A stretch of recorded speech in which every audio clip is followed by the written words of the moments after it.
My wife and I have been together for over 7 years of shared dreams, laughter, and the occasional argument about who left the dishes in the sink. But lately, I sensed something wasn't right. Every evening she came home from work looking drained, always too tired for intimacy or even simple conversation. "It's hectic at work," she'd say, brushing off my attempts to connect. "You know how it is, new project, boss is stirring things up." But something wasn't adding up. A gut feeling, intuition, whatever you want to call it.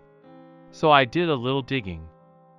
Turns out that every day she left for work 30 minutes later than her coworkers. I'm no Sherlock, of course, but when your wife's overtime isn't reflected in her paycheck and her fatigue doesn't match her official work hours, questions arise. I thought about it and decided to talk to her boss, but I was afraid of ruining her job. I took a bold step and approached my wife's supervisor himself. I was sure that my humble wife would be able to do it herself. I wanted answers and felt that a direct conversation with him could shed some light on the situation. I walked into his office and, after introducing myself, asked for a few minutes. He was a little taken aback, but agreed. In the privacy of his office, I outlined my concerns, trying to keep my emotions in check. After a moment's silence, he literally straightened up and said yes. We had an intimate relationship after work. The weight of his confession hit me like the impact of a brick, but before I could react, he quickly added, "But it was mutual." She never resisted and offered on her own. Your wife told me the sad story of her separation from her husband. According to her, her husband had already managed to get another woman. From what I heard, I was so angry and shocked that I left his office and went straight home to talk to my wife. When I recounted this conversation with her supervisor, she became hysterical. Through tears, she admitted to the liaisons, but insisted that she felt compelled.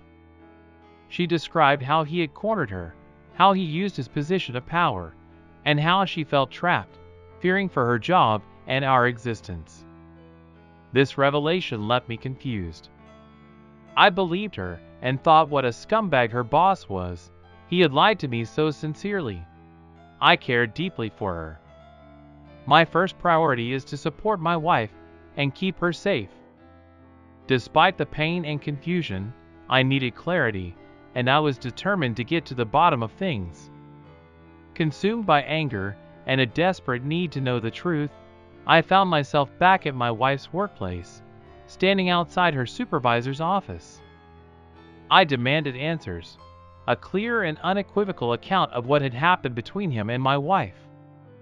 He repeated the same story as before, but this time, sensing my skepticism, offered something more concrete: surveillance footage. I hesitated, but I needed to see for myself. The footage clearly showed my wife and her boss being intimate on multiple occasions, and contrary to her claims, consensual. I realized that the woman I loved and trusted had not only betrayed me, but had tried to make herself look like a victim. The pain of betrayal was one thing, but the extra layer of deception was too much. I made the heartbreaking decision to walk away from her. Trust, once broken, is nearly impossible to rebuild, especially when built on a foundation of lies. 2 months later, we divorced my wife, and her boss kicked her out of work the day after we talked to him.